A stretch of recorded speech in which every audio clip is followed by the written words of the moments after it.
familia? ¿Cómo van todos? ¿Bien? Yo sé que ya me están contestando bien en coro. Bueno, que el Señor los bendiga a todos. Voy a acomodar un poquito aquí la cámara. Que el Señor nos bendiga a todos, absolutamente a todos.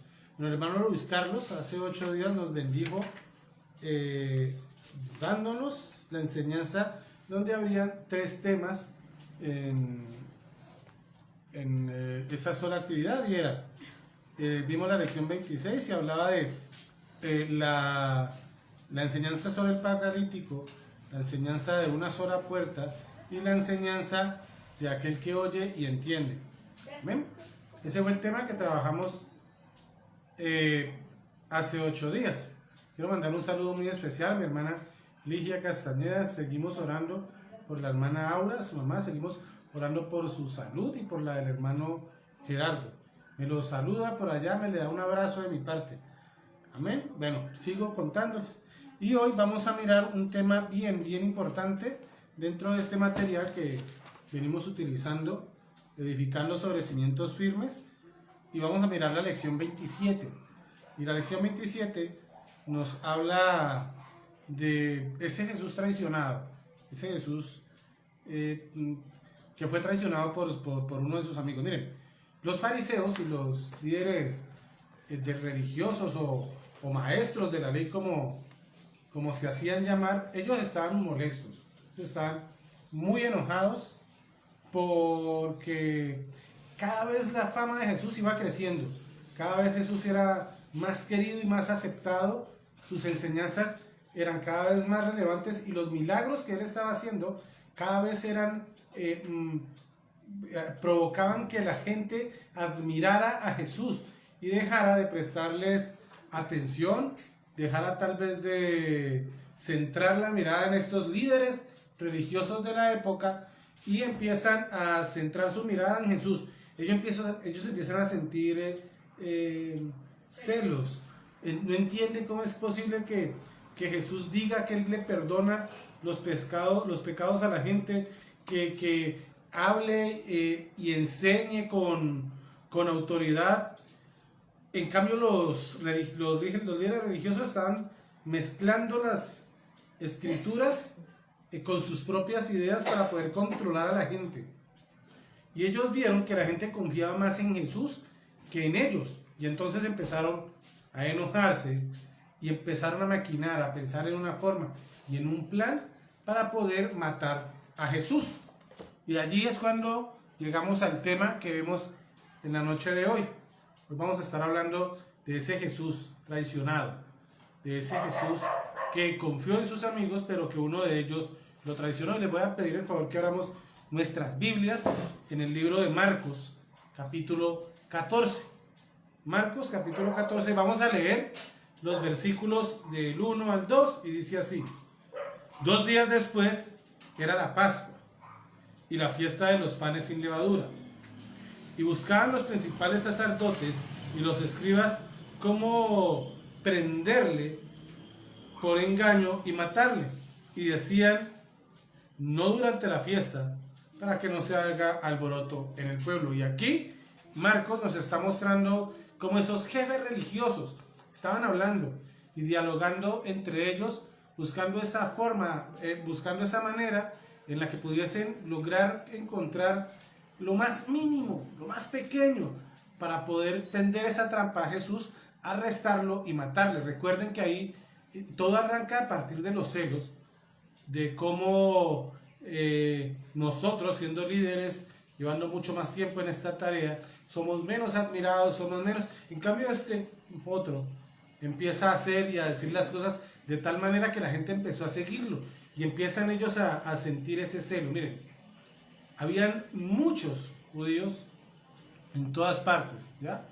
Habían entonces muchos judíos en todas partes en Jerusalén para celebrar esa fiesta, en la fiesta de la Pascua. Se procuraba que todos fueran a Jerusalén para en el templo hacer la celebración de la fiesta de los panes sin levadura, la fiesta que celebra Dios, como recordando al pueblo de Israel cuando fue sacado de Egipto como esclavo. Esa fiesta celebra eso, la fiesta de los panes sin levadura. Recuerda cómo todos se reunieron en sus casas compartieron el pan mientras los dinteles de sus puertas, lo vimos en las primeras enseñanzas del libro, pintaban con la sangre del cordero para que cuando el ángel de la muerte pasara por ahí dijera, bueno, estos están marcados con la sangre del cordero, y tomaran la decisión de pasar derecho. Es una manera de hablar también de lo que hizo Jesús con nosotros. Jesús nos lava y nos limpia con su sangre, y el pecado, la muerte de pecado pasa por encima de nosotros. Ellos están haciendo esa celebración, ya el pueblo hebreo, y están ahí reunidos comiendo, y en medio de ese proceso ellos empiezan a buscar la manera de encontrar la forma en la cual ellos pueden buscarle esa caída a Jesús. Recuerden que lo hacen durante la celebración de la Pascua. Ahora voy a leer en el mismo capítulo 14, pero los versículos 10 al 25, y dice así: Entonces Judas Iscariote, uno de los 12 discípulos, fue a los principales sacerdotes para entregárselo. Ellos, al oírlo, se alegraron y prometieron darle dinero. Judas buscaba la oportunidad para entregarle. El primer día de la fiesta de los panes sin levadura, cuando sacrificaban el cordero de la Pascua, sus discípulos dijeron: ¿Dónde quieres que vayamos a preparar para que coman la Pascua? Y envió 2 de sus discípulos y les dijo: Id a la ciudad, y os saldrá al encuentro un hombre que lleva un cántaro con agua. Seguidlo. Y donde entre, decid al señor de la casa: el maestro dice, ¿dónde está el aposento donde he de comer la Pascua con mis discípulos? Y él os mostrará un gran aposento alto, ya dispuesto. Preparad para nosotros allí. Fueron entonces los discípulos, entraron en la ciudad y hallaron como les había dicho, y prepararon la Pascua. Y cuando llegó la noche, vino él con los 12. Cuando se sentaron a la mesa, mientras comían, dijo Jesús: de cierto os digo, que uno de vosotros que come conmigo, me va a entregar. Entonces, ellos comenzaron a entristecerse y a decirse uno por uno: ¿seré yo, maestro? Y el otro: ¿seré yo, maestro? Él respondió, les dijo: es uno de los 12, el que moja conmigo en el plato. A la verdad, el Hijo del Hombre va según está escrito de él. Mas ay de aquel por quien el Hijo del Hombre es entregado. Bueno le fuera a ese hombre no haber nacido. Mientras comían, Jesús tomó pan y bendijo y lo partió y les dio diciendo: tomad esto, tomad, esto es mi cuerpo. Y tomando la copa, habiendo dado gracias, les dijo, y bebieron de ella todos, y les dijo: este es mi sangre del nuevo pacto, que por muchos es derramada. De cierto os digo que no beberé más del fruto de la vid hasta el día en que lo beba de nuevo en el reino de Dios. Y aquí encontramos, mis hermanos, algo bien bonito, y es una celebración judía, una celebración hebrea, de la cual Jesús, como buen judío, no es temblor, soy yo, Jesús como un buen judío está presto para celebrar esa fiesta que conmemora una situación, entendiendo que esa fiesta habla de él mismo. ¿Listo? Los jefes judíos esperaban el momento propicio, el momento adecuado para matar a Jesús, pero como les decía, ellos tenían miedo de lo que podía pasar con el pueblo, porque el pueblo estaba del lado de Jesús, por todo lo que Jesús había venido haciendo. Y llega una celebración en la cual Jesús está celebrando con sus amigos, donde ya tuvo una entrada triunfal, y todos están así a la espera, mirando qué va a pasar con él. Judas era uno de esos 12 amigos, uno de esos 12 cercanos. Sin embargo, Judas, según pues notamos, Judas, algunos interpretan de que quiso adelantar el proceso, malentendiendo la actividad que venía a hacer Jesús, pensando que motivándolo a raíz de la traición, y cuando fuera a ser preso, él iba a sacar espada, y a punta de espada, como digo yo, a machete limpio, iba a librar al pueblo de esta situación, pero no, esa no era la manera. La manera, y algunos otros creen, que simple y llanamente a Judas no le importó su pecado o el castigo que merecería, simple y llanamente porque él no confiaba en Jesús como su Señor y Salvador, como aquel que podía limpiarle de pecados. En todo caso, Judas toma la decisión de entregar a Jesús. ¿Listo? Judas, yo creería que lo sigue más por interés, siendo, según miramos y estudiamos, quien ayudaba a manejar la parte de recolección de las ofrendas que daban a Jesús. A lo mejor él pensó que cuando Jesús llegase a ser rey, iba a tener poder sobre el erario público, qué sé yo. Y en él había más un interés que un arrepentimiento de pecados. Cuando sintió de que de la manera en la que estaba siguiendo a Jesús no iba a tener provecho, su objetivo no iba a ser el que él quería, entonces él no tuvo ningún problema en vender a Jesús con sus enemigos, en entregar a Jesús y cobrar una cantidad de dinero. Pero vamos a seguir leyendo. Mateo, ahora vamos a leer Mateo 26.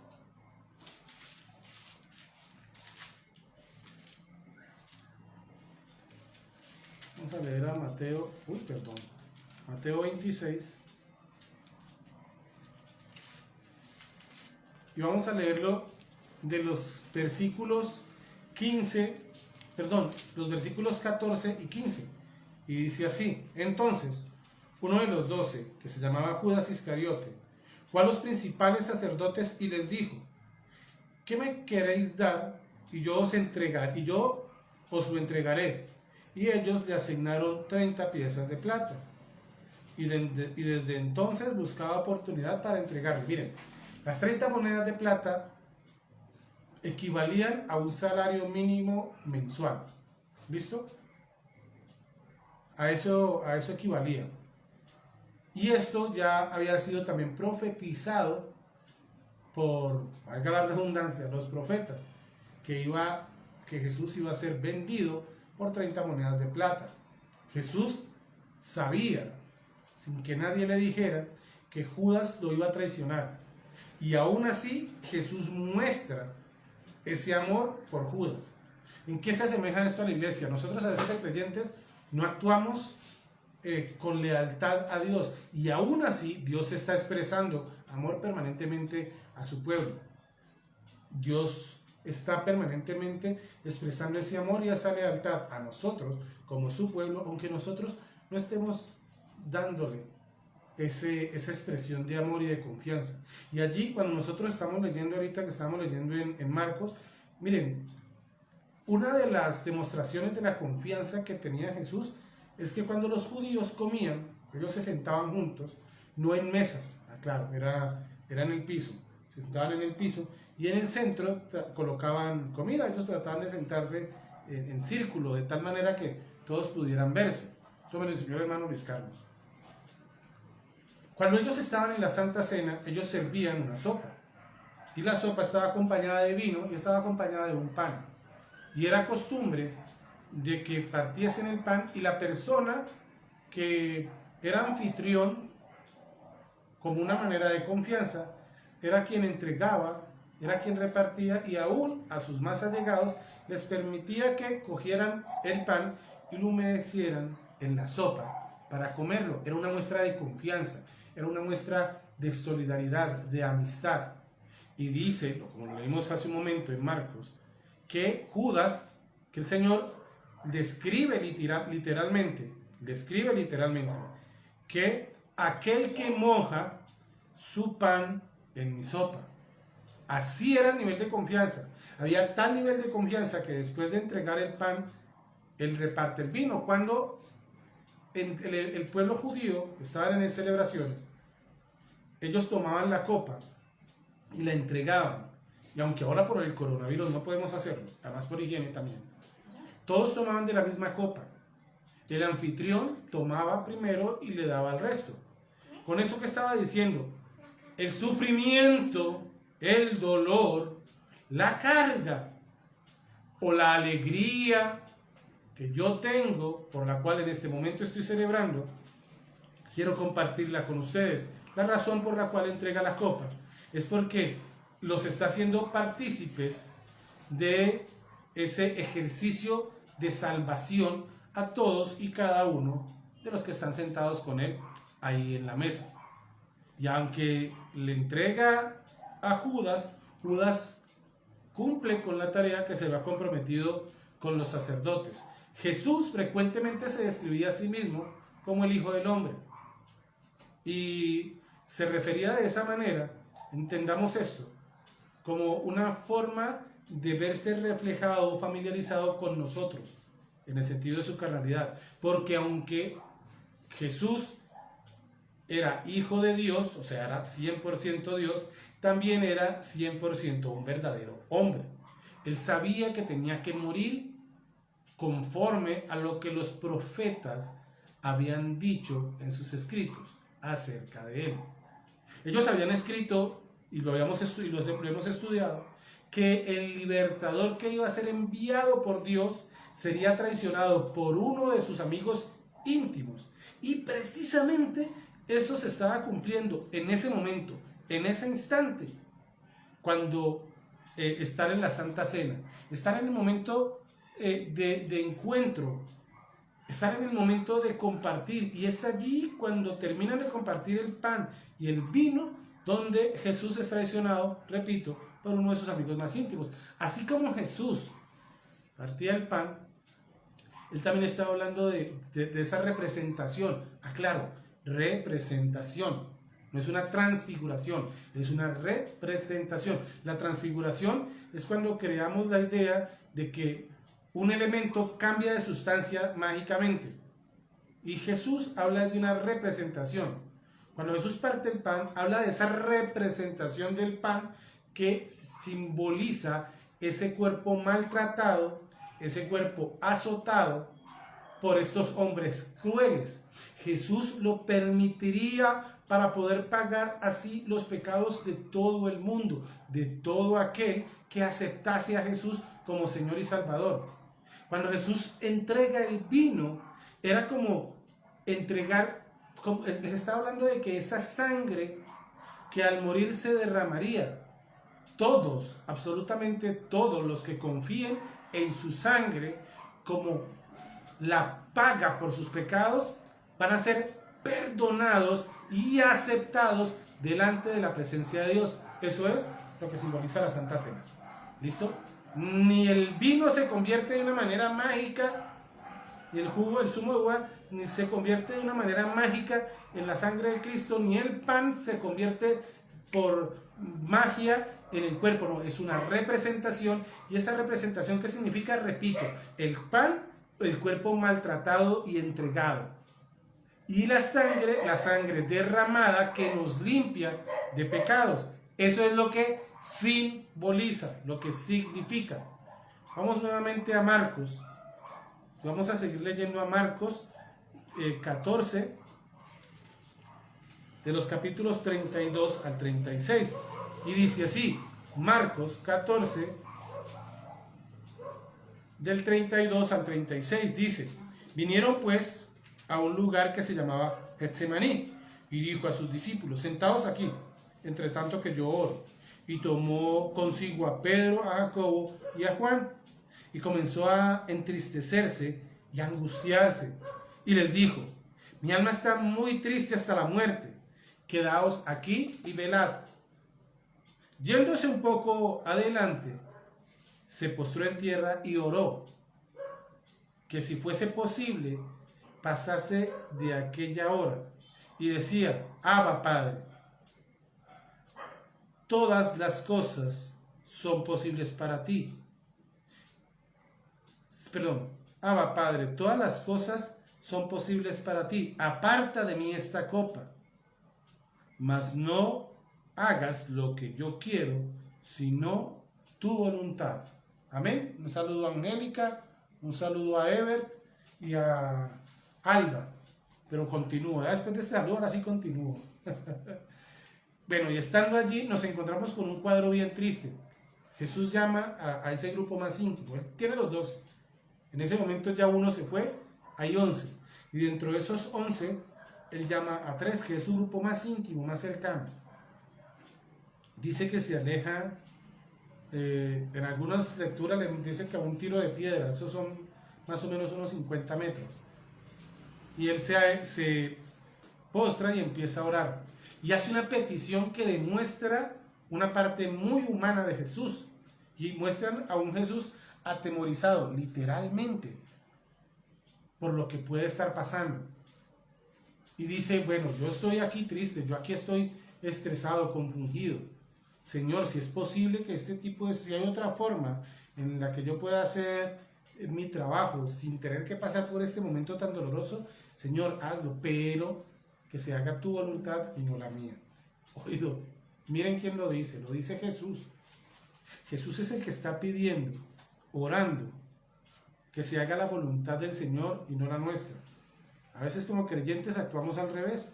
A veces exigimos a Dios que haga las cosas como a mí me parezca y no como Él sabe que más nos conviene.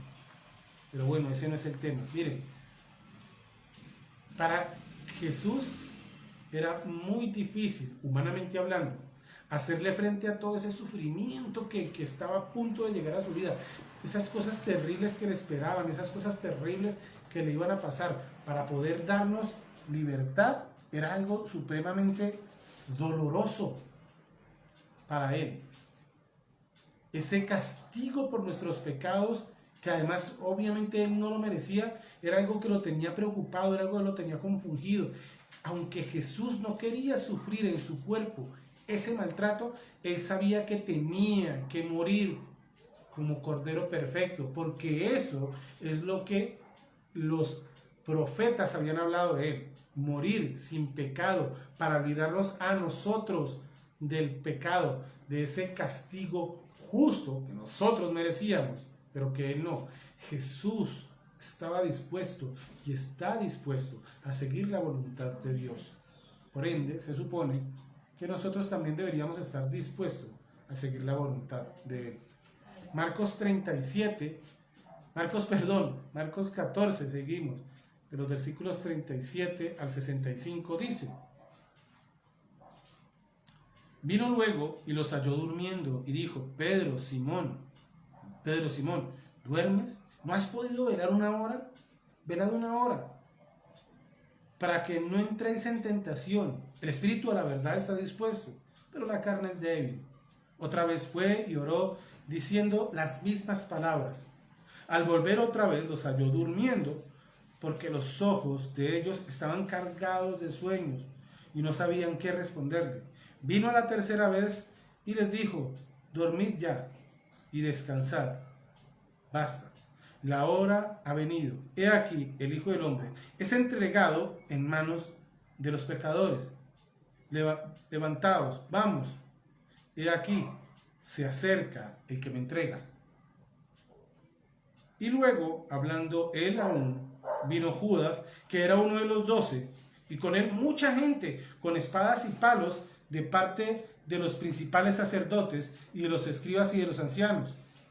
Y el que le entregaba le había dado señal diciendo: al que yo besare, ese es, prendedle y llevadle con seguridad. Y cuando vino se acercó a él y le dijo: maestro, maestro, y le besó. Entonces ellos le echaron mano y le prendieron. Pero uno de los que estaba allí, sacando la espada, hirió al siervo del sumo sacerdote, cortándole la oreja. Y respondió Jesús, le dijo: ¿Cómo contra un ladrón habéis salido con espadas y con palos para prenderme? Cada día estaba con vosotros enseñando en el templo, y no me prendiste, pero es así para que se cumpla la escritura.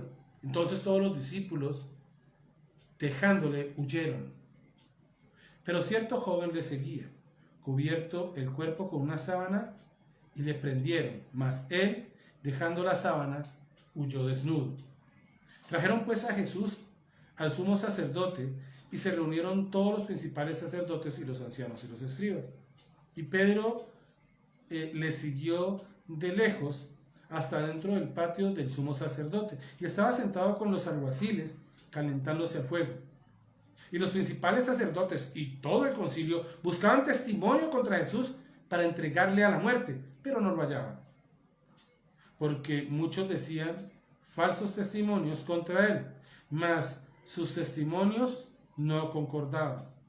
Entonces, levantándose unos, dieron falso testimonio contra él, diciendo: nosotros le hemos oído decir, yo derribaré este templo hecho a mano, y 3 días edificaré otro hecho sin mano. Pero ni aún así concordaban en el testimonio.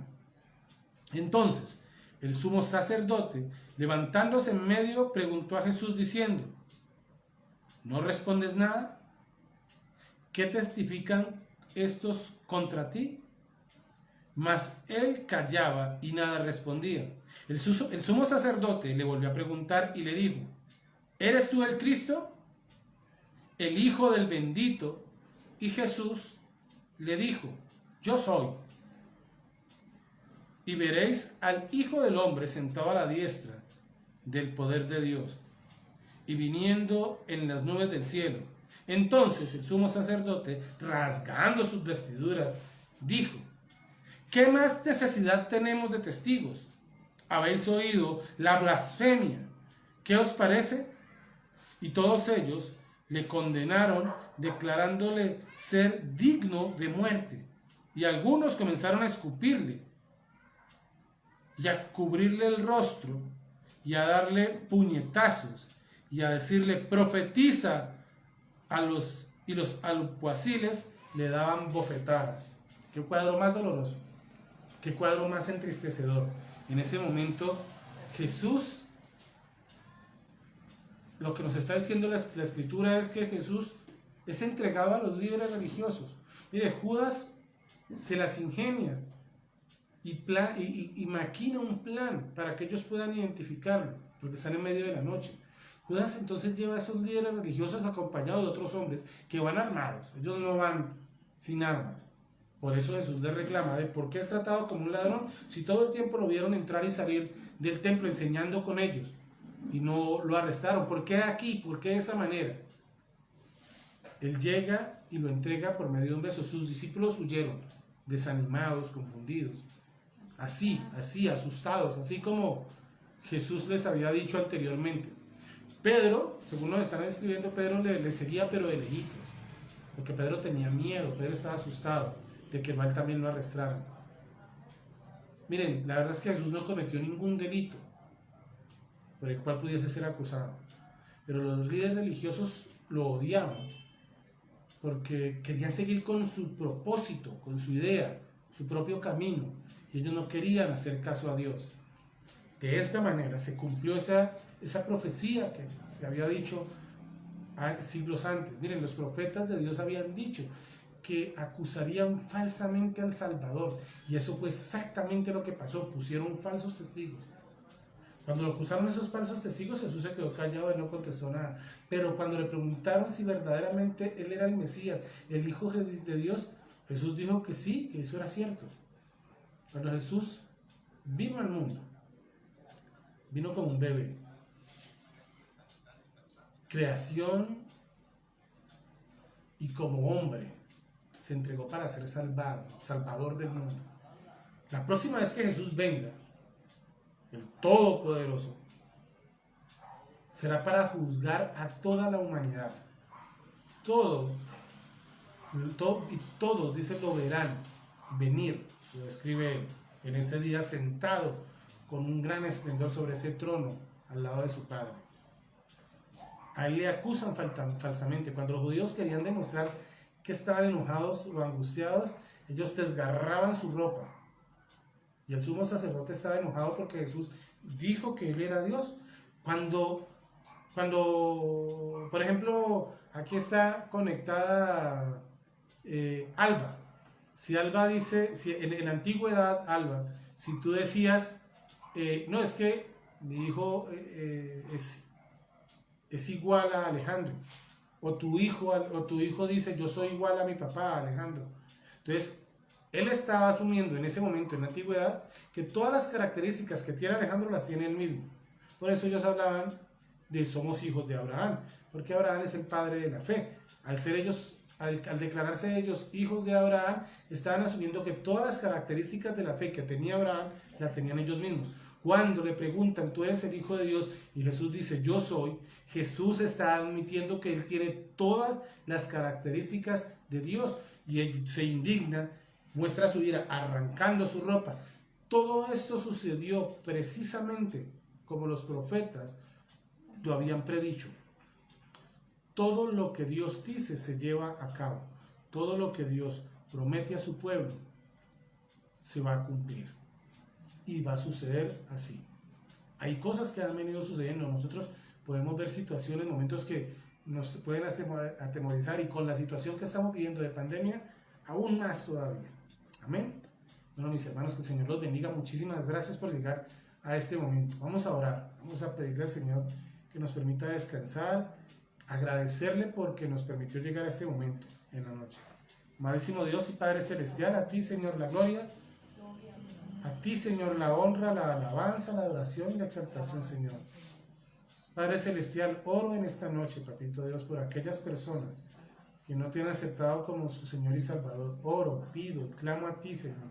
Por aquellas personas cuyo anhelo, cuyo vacío, Señor, la están colocando en cosas materiales, tal vez en personas, tal vez en objetos, tal vez en planes, Señor. Y eso los está alejando de esa relación sincera y amorosa que tú nos ofreces.